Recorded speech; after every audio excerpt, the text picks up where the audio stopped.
Hello everyone, I am Atul Soni, Assistant Professor in Department of Electrical Engineering, Arya Institute of Engineering and Technology, Jaipur. So today we will discuss a topic which comes under the syllabus of BTech in Electrical Engineering in semester 4th through Rajasthan Technical University. The subject name is Electrical Machines 2 and today's our topic is power stages of three-phase induction motor. As the name itself implies that the power stages, that means the power at different stages of a three-phase induction motor. Actually we gave the three-phase supply, that means the input power we gave through the stator and get the output power at this shaft of the rotor. So in that instant we have different stages and at all the stages we have different power. The reason behind the different power is that there are different losses occurs at different stages of induction motor. So let us draw first the simple block diagram of different stages of induction motor. So let's start with the first. Here is a stator through which we gave a three-phase supply.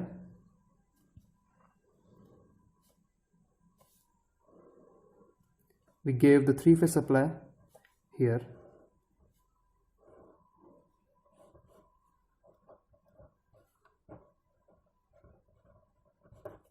That will be called as power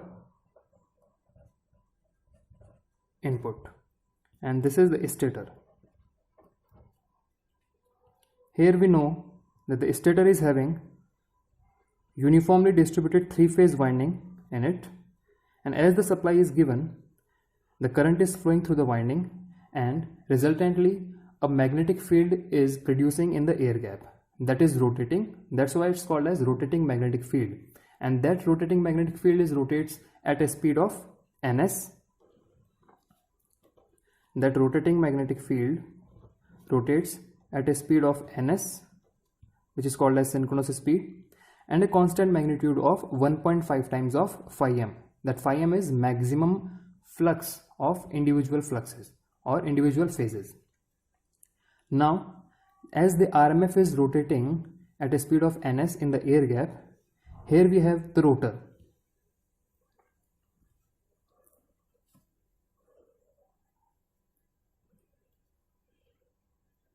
Rotor are having the aluminum conductor bars which are actually skewed, in nature.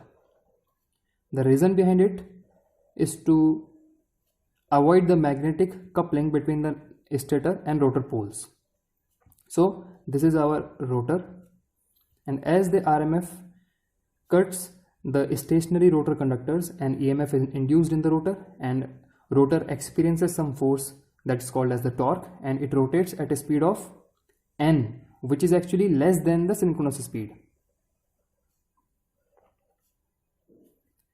That rotor is rotated at a speed of n which is less than synchronous speed, and this is called as the shaft.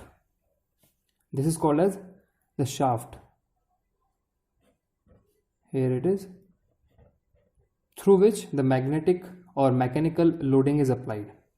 Here load can be applied. So basically these are the different stages of induction motor.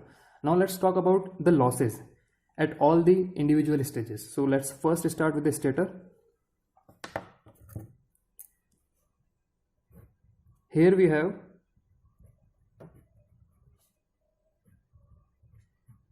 stator core loss and stator copper loss. Here in the rotor, here also we have rotor core loss and rotor copper loss. At the shaft we have rotational losses.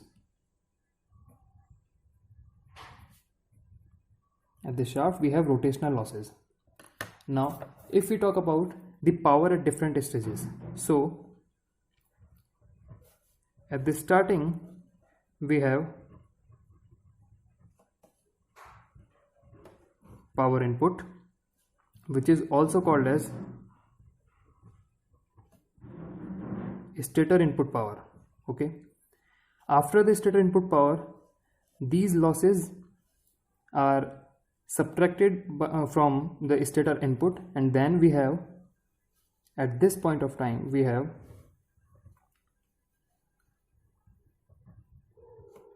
stator output, which is exactly equal to the rotor input. And at the rotor output, at this stage, we have gross power developed,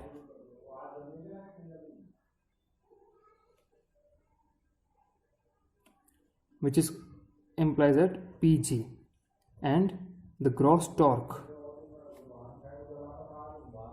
which is TG. At the load end, we have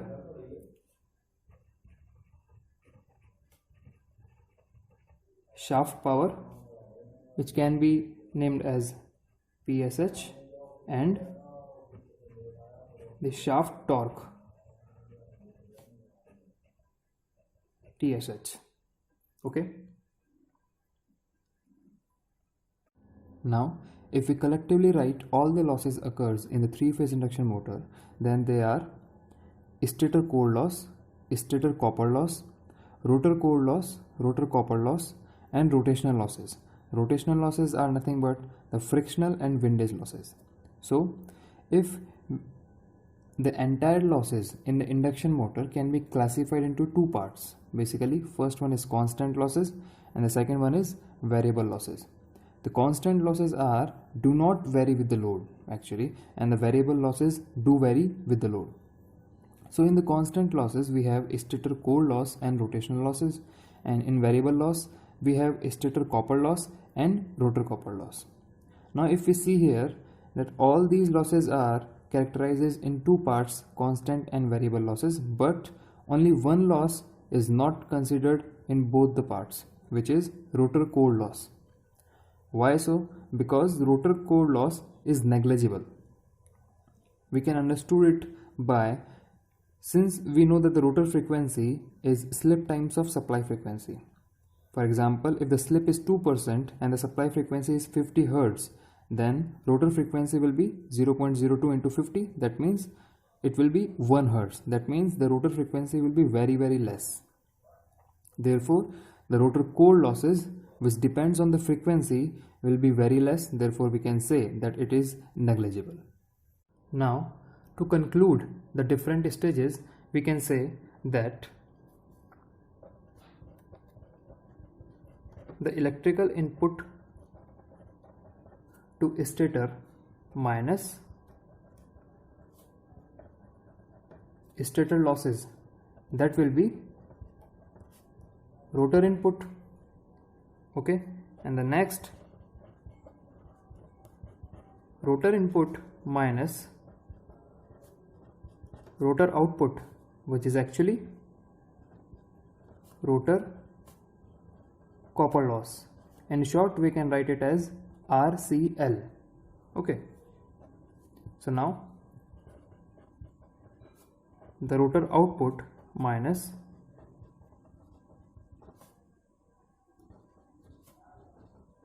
rotational loss will be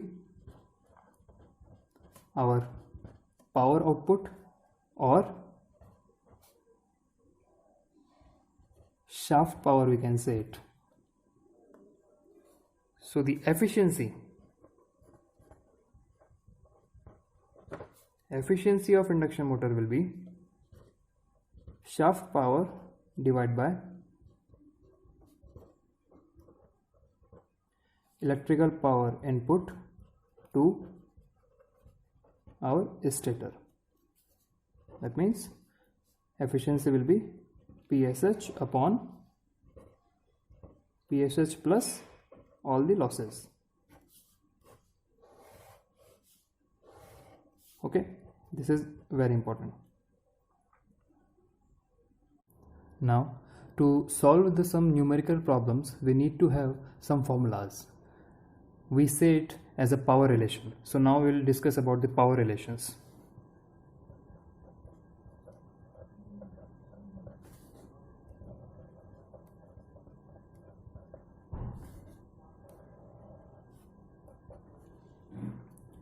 As we know that the power will be given as 2 pi n by 60 into t. Okay, therefore we can say that the gross torque will be 60 by 2 pi n into gross power, and the shaft torque will be 60 by 2 pi n into shaft power. So now the power input to rotor will be given as, power input will be 2 pi ns by 60 into Tg. Here ns is because the RMF is rotating at a speed of ns, and that will be the input to the rotor. Okay, now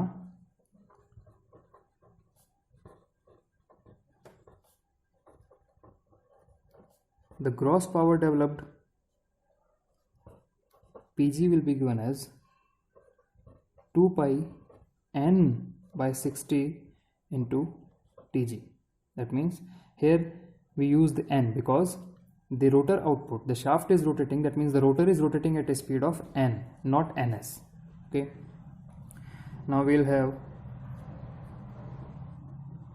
the rotor input minus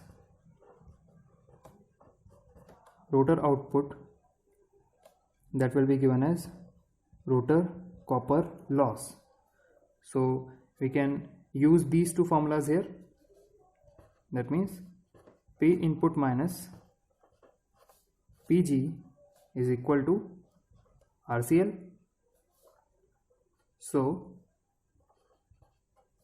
2 pi ns into Tg by 60 minus 2 pi n into Tg by 60 is nothing but our RCL. Okay, and next we take the common 2 pi Tg by 60, and we're left with ns minus n is equal to RCL. As we know that the slip is equal to ns minus में n by ns, so ns into s is nothing but ns minus में n. So we'll replace it here. 2 pi Tg by 60 into s ns is equal to RCL. Therefore s into 2 pi Tg ns by 60 is equal to RCL. This whole is nothing but the power input to the rotor. Therefore we can replace here slip into power input to rotor is rotor copper loss. Okay, so this is a basic formula used to solve or used to determine the rotor copper loss. It is very important for any competitive examinations also, because if we ask to determine the RCL, then we can use this formula directly. Okay, now if we talk about power input minus में power output is nothing but RCL, and if we replace this RCL by this formula, we'll get power input minus power output is slip times of power input. That means power output is 1 minus slip times of power input, and power output by input is equal to 1 minus s. P output by P input is nothing but efficiency.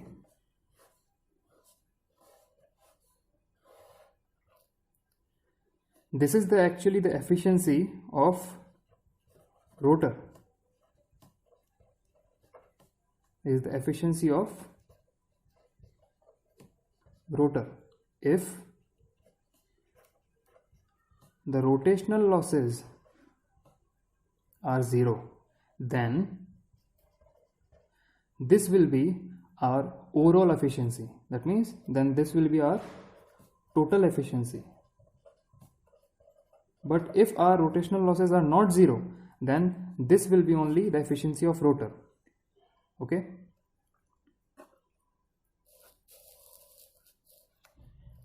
And we can also say that we can imply here 1 minus slip is what? Ns minus n by ns is equal to efficiency. So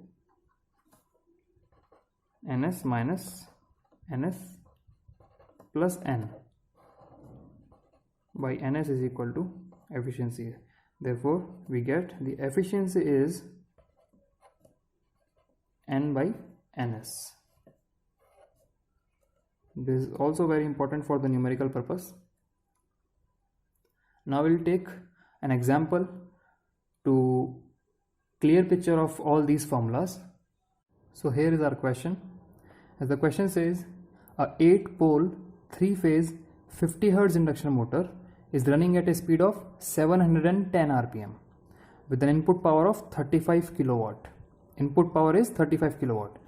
Stator losses at this operating conditions are 1200 watt. That means all the stator losses are 1200 watt. Rotational losses are 600 watt. So we need to calculate rotor copper loss, gross power developed, that means PG, gross torque, that means TG, power output, that means shaft power, shaft torque, and our efficiency. So to tackle the numerical problem based on the induction motor, first we need to calculate the slip and the synchronous speed if not given. So as we know that the synchronous speed is 120 F by P. That means 120, frequency is given as 50 Hz, number of poles is given also 8. Therefore synchronous speed is 750 rpm. Okay. Now to calculate the slip. Slip is what? Ns minus n by ns. Therefore ns is 750, n is given as 710 rpm divided by 750. Therefore the slip is 0.05. Okay. So next, to calculate the stator output. To calculate the stator output,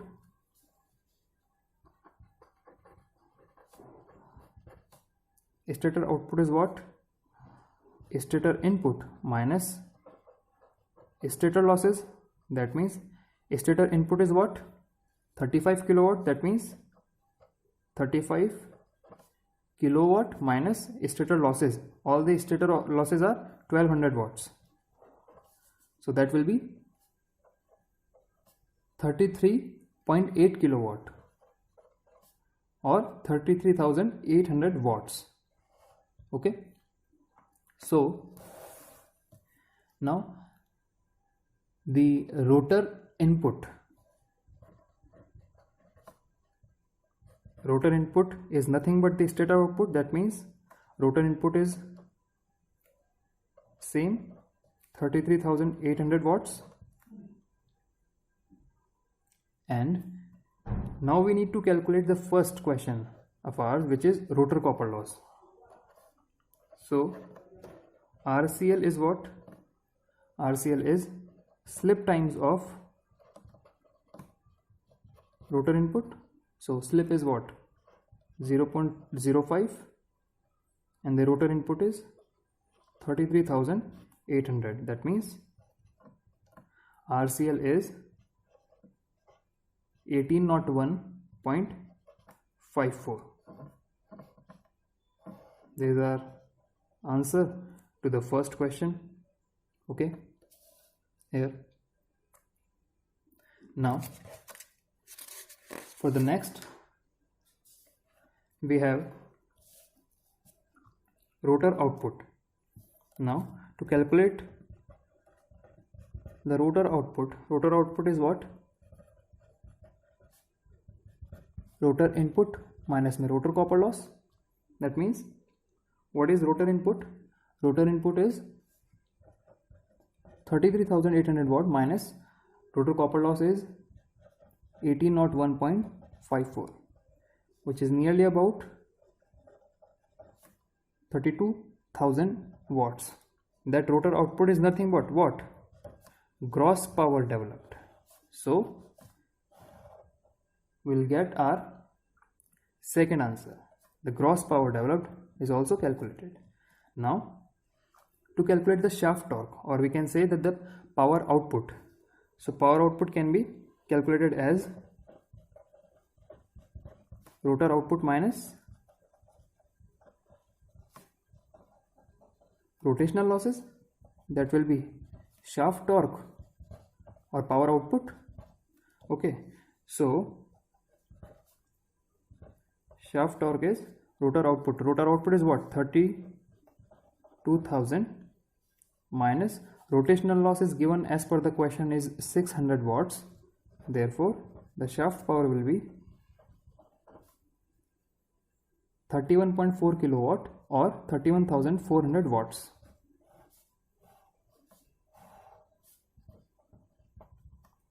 Okay, now to calculate the gross torque developed and gross power developed, we have the formulas. The gross torque developed is 60 by 2 pi n into Pg, that is 60 by 2 pi n into 32,000. N is given in the question, which is 710 rpm. To calculate, we'll get 430.39, and to calculate the TSH we have 60 upon 2 pi n into PSH, that will be 60 upon 2 pi n into 31400, that will be around 400. Okay, so gross torque developed and shaft torque developed is also we calculated here. Now to calculate the efficiency.